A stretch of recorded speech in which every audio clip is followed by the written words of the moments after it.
Hello दोस्तों, राधे राधे। मेरे channel पर आप सभी का स्वागत करते हैं। मार्गशीर्ष माह की आप सभी को हार्दिक शुभकामनाएं। देखिए, अगन का मार्गशीर्ष मास कहने के पीछे कई तर्क हैं। इस माह भगवान श्री कृष्ण की पूजा अनेक शुभ रूपों तथा अनेक नामों से की जाती है। इन्हीं शुभ रूपों में से एक मार्गशीर्ष भी श्री कृष्ण का ही रूप है। आइए जानते हैं मार्गशीर्ष गुरुवार के नियम, क्या करें क्या ना करें। मार्गशीर्ष क्या करें। मार्गशीर्ष माह में इन 3 पाठ को गुरुवार के दिन पढ़ने की बहुत महिमा है। अतः विष्णु सहस्त्र नाम, भगवत गीता, गजेंद्र मोक्ष, अतः इन्हें अवश्य पढ़ना चाहिए।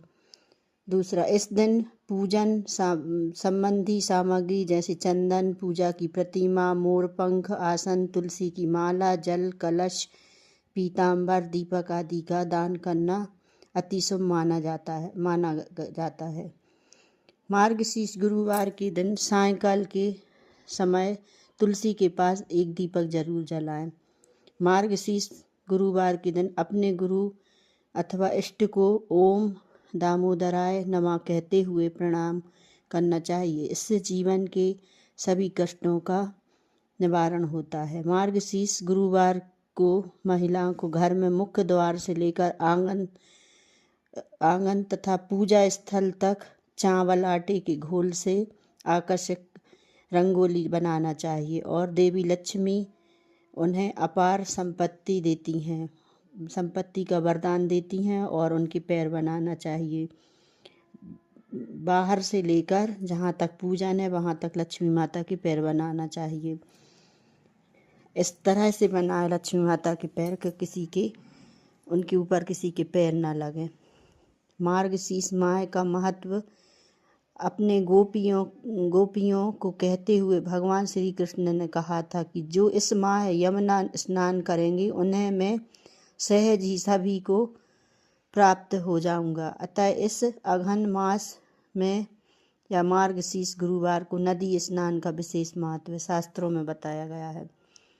इस दिन माता लक्ष्मी की पूजन की जाती है और गणेश जी की भी की जाती है। लक्ष्मी जी एवं नारायण की प्रतिमा स्थापित करके इनकी उपासना करके खीर का भोग तथा श्री नारायण को गुड़ चने का भोग लगाना चाहिए। इस दिन किसी पवित्र नदी में स्नान अवश्य करें। क्या ना करें। इस दिन बाल ना कटवाएं और ना ही नाखून काटें। किसी की निंदा ना करें और ना ही सुनें। अपने गुरु माता पिता बहनों बुआ कन्या का अनादर ना करें। अपने से बड़ों का किसी का अनादर नहीं करना चाहिए। किसी से बुरा ना बोलें, झूठ ना बोलें। किसी से बोलचाल या घर में कलेश हो जाए तो निंदा ना करें। जीरे का सेवन नहीं करना चाहिए। तामसिक तथा मांसाहारी भोजन का ग्रहण ना करें। जैसे तामसिक प्याज लहसुन का भोजन नहीं करना चाहिए, क्योंकि कोई भी पूजन पाठ में लहसुन प्याज का भोग नहीं लगता है। इसलिए उस दिन लहसुन प्याज का भोग ना लगाएं। नाखून ना काटें। अपने लक्ष्मी माता की पूजन रहती है, विष्णु भगवान की, तो अपने पैसे भी उस दिन खर्च ना करें। किसी को नहीं देना चाहिए पैसे। ना साबुन तेल कुछ ना लगाएं। घर में कोई ना दाढ़ी बनाए, बाल ना काटे। इसके बहुत नियम रहते हैं। मार्गशीर्ष गुरुवार की पूजा के लिए जरूरी सामग्री क्या क्या रहती है मैं आपको बताऊंगी। भगवान विष्णु की मूर्ति, पीला कपड़ा या 1 या 2, तो एक है और ना हो पीला कपड़ा तो आप कलावा भी रख सकते हैं। जल और हल्दी का विशेष महत्व है। पीली रहती है, विष्णु भगवान को बहुत ही प्रिय है हल्दी, और उनकी लक्ष्मी माता जी की पूजन है विष्णु भगवान की, तो उनको पीली चीज़ पसंद रहती है। पीला भोग भी लगाना चाहिए। चंदन भी पीला रहता है। हल्दी, चंदन, मोर पंख, आसन, तुलसी की माला, जल, कलश, दीपक, केला और केले के पत्ते, आम के पत्ते। मार्गशीर्ष गुरुवार की पूजा से जुड़ी कुछ और बातें मैं आपको बताऊंगी। इस दिन विष्णु भगवान सहस्त्र नाम, भगवत गीता और गजेंद्र मोक्ष जैसे पाठ पढ़ने की बहुत विशेष महत्व है।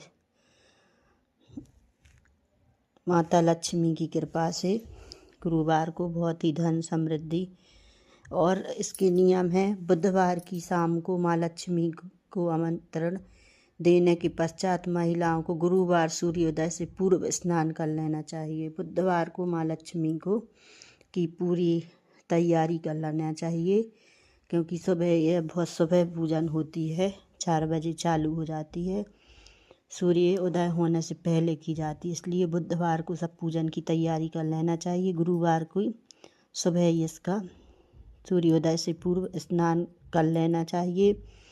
व्रत रखने का संकल्प लेकर मुख्य द्वार पर दीप प्रज्वलित करें।